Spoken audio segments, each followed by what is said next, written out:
Bom, vou reagir aqui àquele debate entre os cristãos e os judeus. Nesse momento aqui eles estão falando sobre o tema do Messias e se Jesus é Messias ou não e discutindo algumas questões relacionadas a isso. Então vamos analisar aqui juntos. Ele fala assim, como Jesus pode ser o Messias se ele não é filho biológico de um homem da tribo de Judá? Eu posso responder isso aí? Olha, existem duas genealogias na Bíblia. Uma sobre José e outra sobre Maria, Mateus e Lucas. Lucas é sobre Maria e Mateus é sobre José. Agora, é interessante que quem alega isso está dizendo que Jesus nasceu mesmo miraculosamente do próprio Deus, do Espírito de Deus. Se não é de José, é miraculoso do Espírito de Deus. E outra coisa é o seguinte, Deus, o Espírito de Deus, que fez com que Maria concebesse em seu ventre o Deus encarnado. Agora, a parte cromossômica que todo ser humano tem, que é metade da mulher, metade do pai, não é de Deus. Se nós fizéssemos um exame genético em Jesus, miraculosamente haveria a parte cromossômica que é de José. E se alguém não concorda, não gosta dessa explicação, basta dizer, Miriam, que José é pai adotivo de Jesus e isso dá a ele a passagem das tribos. Maria é da tribo de Davi, é descendente de Davi, isso está na genealogia de Lucas. José é descendente de Davi, isso está na genealogia de Lucas. Quem não quiser a linhagem feminina, porque vai dizer que o ventre é judaico, as tribos passam pelo homem, pode ir para a seguinte situação. Primeiro, tem que aceitar que a concepção foi miraculosa. E segundo, que a parte cromossômica que está ali em Jesus de Nazaré, certamente não é de Deus. É miraculosamente de quem? Do pai adotivo dele, que é José, e atende, portanto, a profecia feita na Torá. Só uma questão. Qual o problema aqui, né? Então, qual o argumento normalmente ali dos cristãos é a genealogia de Lucas é de Maria e a genealogia de Mateus é de José. O problema é que se a gente pegar as duas genealogias e comparar a partir de Abraão, a gente tem 14 gerações de diferença de uma genealogia para outra. 14 gerações é coisa de cerca de 500 anos. Então, assim, não dá para ler literalmente essas genealogias. Talvez a de Lucas é uma tentativa de uma reconstrução histórica, mas a de Mateus, basta a gente analisar ali para perceber que é uma genealogia totalmente simbólica. Toda a genealogia ela é feita com padrões do número 7. Tem até um estudo de um matemático russo, esqueci o nome dele agora, Ivan alguma coisa, que ele pega o texto ali de Mateus em grego e mostra que até as frases elas têm padrão de 7. Então é um texto totalmente simbólico, ele não tem esse objetivo de ser lido de forma literal, né?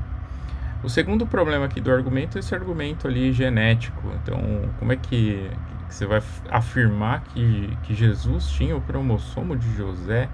É um argumento muito literalista ali, muito problemático. Eu acho que é um argumento que não ajuda. Nem o argumento da genealogia, nem o argumento do cromossomo. Agora eles vão seguir para a linha do argumento da adoção, que eu acho que faz mais sentido. Vamos acompanhar aqui. Não há nenhum texto no Tanar dizendo que tem que ser um filho biológico. Isso não está escrito. Números 1, pode abrir, números 1, versículo 20. Vai o Breno vendo dotar, vocês vão numerar suas famílias de acordo com seus pais. Não, Jesus não tinha nada de cromossomo. Estava na minha resposta, então vamos lá. Nós não temos um texto que o Messias tinha de ser filho biológico de Davi, exatamente, biológico. O José, ele comparece no 8º dia, lá para oferecer as pombinhas, para a apresentação de Jesus, e logo ele era o pai legal de Jesus, né? Ele é o pai legal de Jesus. Jesus é conhecido como o carpinteiro filho de José, né? Então, quando uma criança era adotada, por exemplo, ele pertence à tribo do pai. Então, Jesus Cristo é descendente da tribo de Levi por conta dessas duas questões que foram colocadas aqui. Não é assim, Miriam? Claro, respeitosamente, claro. Esse argumento da adoção ele é um argumento melhor, né? Tanto que se você for ver ali o Salmo 2, Deus está falando para o Messias, tu és meu filho, hoje eu te gerei. Então, por mais ali que na cristologia, na leitura cristã, esse tu és meu filho, hoje te gerei, pode ter significados diversos, a ideia da leitura messiânica do Salmo 2 é a ideia de que um rei adulto está sendo adotado ali por Deus. Então, a ideia de adoção, tanto de dizer que a adoção ela faz sentido, vamos chamar assim, mas ele poderia seguir nessa linha, ao invés de seguir na linha do cromossomo e tudo mais que ele tentou falar ali antes. Vamos continuar vendo aqui os argumentos. A criança é adotada. ela tem os mesmos direitos legais do pai. Mas ela não vai pertencer nunca à tribo do pai. Sim. Uma criança adotada no judaísmo pode até ser, ele vai ser seu pai. De mãe, sim. Mas ele não vai pertencer à tribo do pai. Mas o ventre é judaico, meu querido. Ele continua sendo judeu, Sim, mas a tribo ele não vai pertencer. Pertence sim. Não pertence, óbvio que não. É Torá. A Torá- Lemish, eu não vou nem entrar na Torá oral, vocês não acreditam na Torá oral, mas Lemish A Torá perguntar. fala pai. Lemish perrotam, lebeita votam. As tribos passam aqui na hora que Deus está nomeando aqui as tribos em números. Está falando as tribos, Lemish perrotam, lebeita votam. As tribos são passadas de pai para filho. Isso, Se eu pai adoto, para eu sou filho. levita, eu sou Pai sacerdote. para filho. Ele continua sendo Pai pai para filho, eu adoto o filho, esse pai, filho não vai ser de nenhuma tribo. Não, meu querido, veja bem, pai para filho, ó. Pai adotivo. É pai para filho. Eu não estou dizendo que o adotivo é pai. Ele pode ser pai no sentido que ele vai sustentar o Não, filho, no que ele vai sentido cuidar do legal. filho, ele vai responder para os problemas do filho, mas ele não vai passar a tribo dele pro filho Não dele. é o que está na Tanar. Aqui. Tá não, tem pai para filho. Lemish perrotam, lebeita votam. Tá escrito Ou aqui. você queria que tivesse com pai, inclusive, adotivo, é assim? Você queria que tivesse essa observação? Tivesse um parágrafo? Eu não preciso, o judaísmo aceita a adoção. Só que a O parte de... judaísmo aceita a adoção. Aceita. É isso que nós precisamos. Portanto, nós temos o mesmo direito legal do pai para o filho, passado aí, e a satisfação da Tanar. E para quem ainda é mais exigente, nós temos ainda a genealogia de Maria no Evangelho de Lucas, que deixa claro que o ventre é judaico. Então, perfeito. Nenhum judeu vai discutir que Jesus é judeu, ele foi de um ventre judaico. Mas O que Jesus vai dizer, Isso. os judeus vão dizer que Jesus não é da tribo de Davi, porque se ele é de Não, Deus, pela Tanar, amigo. ele não Pela Tanar diz pai para é... filho. E Deus não tem tribo. José não era pai de Jesus, não? Quem? José? José Rios, o carpinteiro, José. Sim, não era pai de Jesus, não, na sua opinião? Na minha opinião, ele era pai de Jesus. Então, E não nasceu do Espírito Santo. satisfez a Tanar. E não... Bom, aqui é o argumento ali, o problema de se Deus é pai de Jesus, Jesus não é da tribo de Davi. É o herdeiro, o descendente de Davi. Eu não vou entrar nesse ponto, mas eu vou comentar aqui uma coisa interessante, que desde a época de Jesus já era questionada a hereditariedade de Davi e de Jesus. Se você for ver ali nos evangelhos, tem um lugar, um trecho em que Jesus discute com os fariseus, e aí Jesus pergunta de quem que o Messias deveria ser filho. Aí os fariseus, ou doutores da lei, não sei como o evangelista chama, ele diz, é filho de Davi. E aí Jesus fala, então por que o Davi disse o Senhor ao meu Senhor? Ou seja, Jesus está dizendo que o salmista ali, que na verdade seria Davi, né, segundo Jesus, está chamando o Messias de Senhor. Então, o Messias é maior que Davi. Se o Messias é maior que Davi, não necessariamente o Messias seria ali um descendente de Davi, ou que isso de fato importasse, né? E isso é a leitura que o Israel Quinot faz para dizer que a messianidade de Jesus sempre foi questionada por conta da hereditariedade. Então sempre disseram ali ou levantaram a hipótese de que Jesus não fosse de fato descendente de Davi. Então satisfez a Tanar. Então satisfez a Tanar. Se sua opinião, ele era o pai. Miga. Na minha opinião, ele era o pai biológico. Então satisfez a E Tanar. eu não sei se esse Yosef era judeu, porque a genealogia desse Yosef não é muito clara também. No nosso Talmud, pelo menos eu sei que vocês não acreditam, mas o Yosef era um romano. Bom, Eu não sabia. vamos lá. Em Jeremias... Mas é interessante. E peraí, e a gente sabe também, ninguém pode comprovar que talvez Maria engravidou de um adultério. Isso aí é muito grave, né? Não é grave, porque a própria Bíblia de vocês diz. Não diga Que isso. José suspeitou. Não, amiga. Calma, vamos lá, tá na Bíblia. Aí não é o que eu tô falando. Você José está Mateus. desconhecendo. Não, você não está interpretando corretamente. Na Até que Bíblia, Deus veio pra ele e falou o seguinte: volte para ela, porque concebeu do Espírito Santo. Mas ele mesmo suspeitou que ela não estava com ela. Mas não foi assim. O que tá escrito? Nós temos duas Aí me opções. ensina isso, porque é do seu. Não, ou Jesus é filho biológico de José, que é a sua hipótese, e aí a Tanar está cumprida. Ou Jesus é filho legal de José, que é a nossa hipótese, e a Tanar está cumprida. Nas duas hipóteses possíveis, a Tanar está cumprida. O próprio Novo Testamento. Jesus é conhecido como filho. Essa história que o Rabino levanta aqui, de Jesus ser filho de um romano, é uma história que existe ali no Talmud, que mesmo os talmudistas mais sérios, eles vão dizer que ela não tem base histórica, mas seria uma hipótese de que Jesus seria filho de um soldado romano, de um adultério de Maria, ou mesmo uma tentativa de estupro, depende ali da versão, vai dar uma ideia diferente. E a gente, é óbvio que essa lenda ela é considerada ali por muitos estudantes tanto do Jesus histórico como do Talmud como uma lenda criada depois da separação entre cristianismo e judaísmo, para tentar diminuir ali Jesus de alguma forma.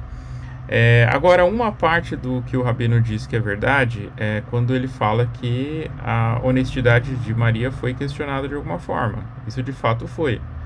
próprio texto dos evangelhos diz que houve ali a hipótese de que ela teria traído de alguma forma José, ou alguns autores falam até que ela podia ter tido um relacionamento com José antes de um casamento formal e tudo mais.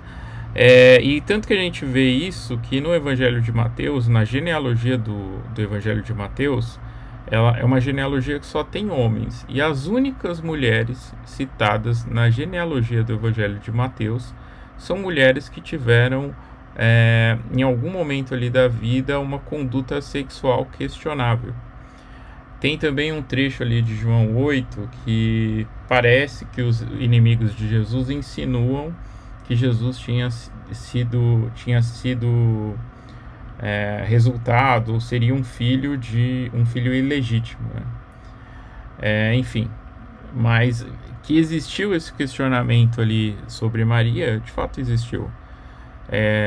E é óbvio que para o cristão isso não muda o fato de que Jesus nasceu de uma virgem e tudo mais, mas que sim, havia o questionamento, sempre houve esse questionamento ali desde o começo do cristianismo sobre a conduta de Maria por alguns rivais do cristianismo, e esse rabino não está trazendo nada novo.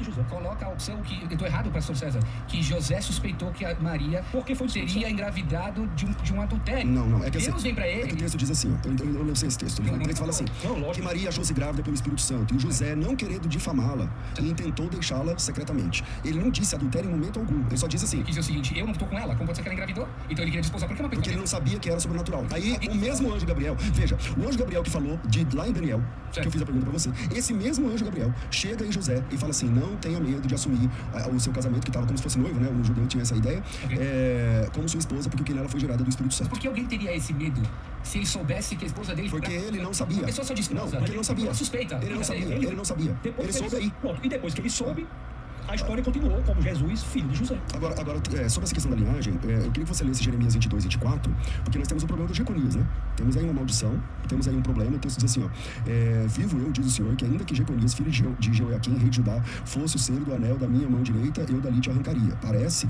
que nós temos um problema aí na linhagem de Davi, depois de Davi, porque em Jeremias 22, eu li o 24, mas vou ler o 30, 22, 30, assim diz o Senhor, escrevei que este homem está privado de seus filhos, e é homem que não prosperará nos seus dias, nem prosperará algum da sua geração, para se assentar no trono de Davi e reinar mais em Judá. Ou seja, eu quero dizer com isso que o fato de Jesus ser adotado por José resolve inclusive esse outro problema, de uma pessoa descendente de Jeconias se assentar no trono. Então, nós entendemos que o Tassos deu aqui a saída, né? Das duas formas, o José está resolvido, tá resolvida essa questão de ser o pai legal de Jesus. Pastor, comentários então de vocês agora. É nossa vez? Minha vez agora, aqui eu vou estar 15 minutos sem falar. No final, esse pastor ele levanta a resposta para um problema que ele achou que o rabino ia levantar, né? Que é a questão de Jeconias e a linhagem a maldita ali, que Jesus não poderia ser Messias, porque um descendente de Jeconias não poderia ser Messias. Mas o rabino nem estava com isso na cabeça. O pastor já levou a resposta para um problema que não foi levantado. Então aqui é interessante, a gente consegue ver ali alguns problemas, algumas diferenças nas expectativas messiânicas, sobretudo o questionamento do nascimento virginal. Se a gente tirasse o nascimento virginal aqui do jogo, nenhum esse vídeo nem existiria, porque não existiria esse debate que a gente tem aqui. E aí é importante lembrar também que no próprio cristianismo, entre cristãos, né, entre ali os ebionitas e outros grupos no começo do cristianismo, não havia essa crença do nascimento virginal. Então a crença do nascimento virginal ela não era presente em todos os grupos que cria que Jesus era Messias. Podia ser na maioria, mas não era em todos, né? E o outro problema que se coloca, que seria a descendência de Jesus ser ou não de Davi, esse já é um problema que, como eu disse ali, aparece em um trecho de Marcos, e existe ali outras expectativas messiânicas que não davídicas no próprio manuscrito do Mar Morto, enfim. Mas é um segundo problema, o maior problema aqui é causado pelo nascimento virginal. É um vídeo interessante, mas é aquilo, são expectativas diferentes e visões teológicas totalmente diferentes.